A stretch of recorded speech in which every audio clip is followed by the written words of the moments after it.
G'day everyone, welcome home and you're watching Campingmates. Today I'm going to cook something special, something versatile, something less cleaning and quick. I like to call it reverse chorizo fried rice with coconut milk. And I don't know why I kept the onion on the middle of the big job, but it is done now and can't undo it. Well, that's out of the way, let's get into it. I'm using 220 grams of chorizos here. One of the secrets is before you start cooking, you have to have everything at your arm's length. You definitely don't want to go away and get your, spoiler alert, rice washed.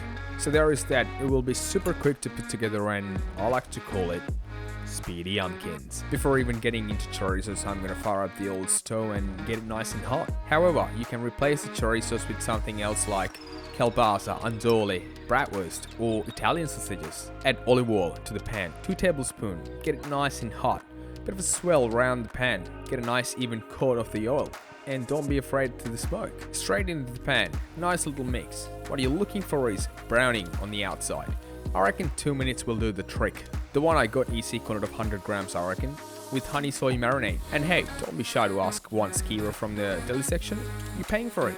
Or just DIY some skewers. Fry those suckers for a few minutes. 1 garlic, 2 garlic, knife blade, top down, pressure. Bob's your uncle. Well, 3 garlic. You're really going to town with the garlic on this one. Half a bulb of onion, 1 in front, 2 behind. Let knife do the work. Ring a bell? Alright, moving forward. Straight into the pan. Fry it for another 30 seconds. Get yourself a beer or whatever beverage you prefer. Trust me, when it's 8:30 PM and 40 Celsius outside, and I'm next to a hot stove. Fair dinkum, I need one. And it's part of the rituals. Add pandan leaves, aka rumpe, about that much. And curry leaves, aka carapincha, also about that much. Let those herbs release all the flavors and aromas. It's just something I cannot explain. You gotta try it and feel it sometimes. Hang on tight, we're on the home run. 1 cup of washed, uncooked rice into the pan. Fry it for 2 minutes. Let everyone know each other because they are gonna have a good time. Time to introduce some all mate to the party. Thyme, 1 teaspoon. Smoked paprika, 1 teaspoon. Cinnamon powder, half a teaspoon. Rosemary, a teaspoon. Ginger powder, half a teaspoon. And yes, mix everyone together for a minute or 2. What you want is a bit of a infusion with spices, herbs and rice. Alright, let's get down to basics. 1 cup of rice needs 1.5 cup of water, at least for the basmati long grain rice which I'm using here. So adding 1 cup of water and replacing the other half cup with coconut cream or milk. I'm using powdered coconut, so much easier to transport, preserve and take less space. Since I have a lot of things there, I'm gonna add complimentary another cup of water to the party to compensate.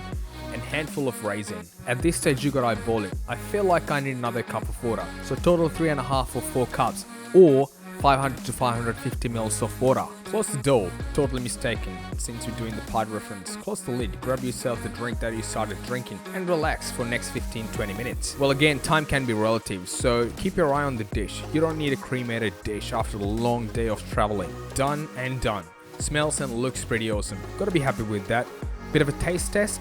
So since we haven't added any salt yet, it's time to introduce the second final guest to the party. So salt to taste or start with a half a teaspoon. Turn off the stove and add some baby spinach. Couple folds and welcome to the flavor country. Get yourself a plate, train a trick like 15 times or until you succeed one take. Cut out everything else, treat yourself with a few spoonful of hard-earned meal. And this meal is something else. Quick, delicious, f***ing awesome. Give it a roll. Hero. See you later.